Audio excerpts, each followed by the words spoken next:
1912, a spectacular event took place for the very first time at the Palace Theatre, just on the corner of Shaftesbury Avenue in the very heart of London. A wonderful venue that really was, well, the epicentre for that particular evening of show business. It was really where show business became legit, you know. People decided that it wasn't all about beer, musicals, vaudeville, buxom ladies singing rather risque songs. Or was it?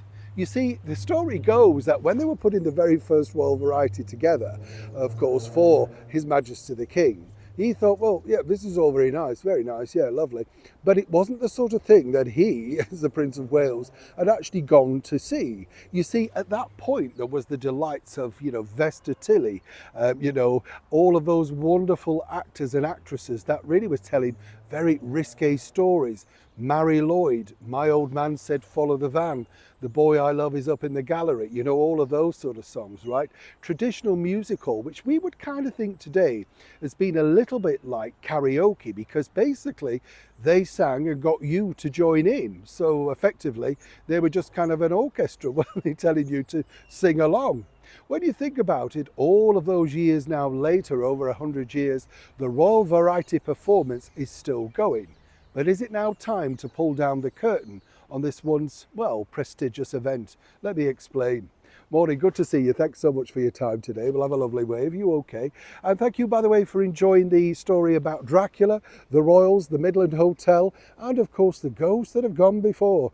Like many people said in the comments, and I totally agree with you, that basically you think, well, who walked through these doors? How many sort of ladies and gents in top hats and bustles and tails, all of that sort of stuff. And yet here we are, 100 and odd years later, and there I am talking to myself outside on a stick into a phone. I did think the other day when filming that, can you imagine if somebody walked back from that period and thought, who's he talking to? Perhaps call the lunatic asylum and drag them over. That's the thing, isn't it? History moves on, and we all think we're in the moment of modernisation or whatever you want to call it. But really, everything's going so fast that what we're doing now will seem, well, antiquated, won't it? Maybe even in like 10, 20, 30 years' time. Yeah, you think not? What about the CDs? They're out of date now, aren't they? We thought they were brilliant way back in the 80s, didn't we? CDs came into their own, I think, late 80s, early 90s. You still got yours? Do let me know. Back as ever to your story. Yes, this year's Royal Variety performance, well, got hammered by the critics, and some say rightly so. It didn't necessarily have, I felt, a full flavour. A lot of people are moaning about the wokery and the boring jokes, and it was hosted, of course, by TV presenter and alleged talent judge Amanda Holden, mostly heard now on breakfast radio across the Heart Network, and the alleged comedian Alan Carr. Now, when I say alleged, he's a funny guy on his stand-up, but it's a totally different kettle of fish hosting something when it's at the Royal Albert Hall. And I think it also loses a lot of prestige being at the Royal Albert Hall. But that's all down to money. The more seats they sell, the more money they make for their charitable foundation, of course, with the Royal Variety Performance, the Benevolent Fund. I put the blame on this particular failure of a show on the people that put it together.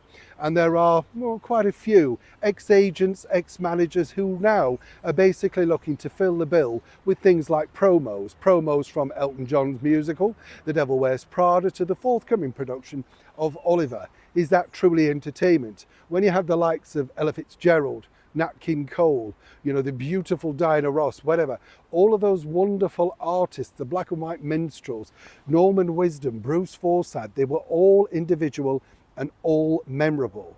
Nobody really could remember too much about what's gone on in this year's Royal Variety. Now, some people might say Queen Camilla was very lucky, having to, well, sadly miss it because of ill health. I did feel the rather uncouth joke from the alleged comedian Mac Ford about cancer didn't exactly fit the moment, given the fact that King Charles was sitting alone in the royal box given the year his had. But there again, that's the tact and a lack of diplomacy. Some people, of course, are saying this is because it's a commercial ITV Studios event and they don't necessarily have the talent or indeed the impetus to import some wonderful acts like they did from years ago. Either way, it's got a bashing. And what I want to know from you is, do you think it's now time to finally bring down the curtain on the Royal Variety? Or should the individuals who allegedly, as I say, ex-agents, managers and people that should know better, should they be wiped away and fresh blood brought in? I'd love to know what you think. Neil Sean in the very heart of London.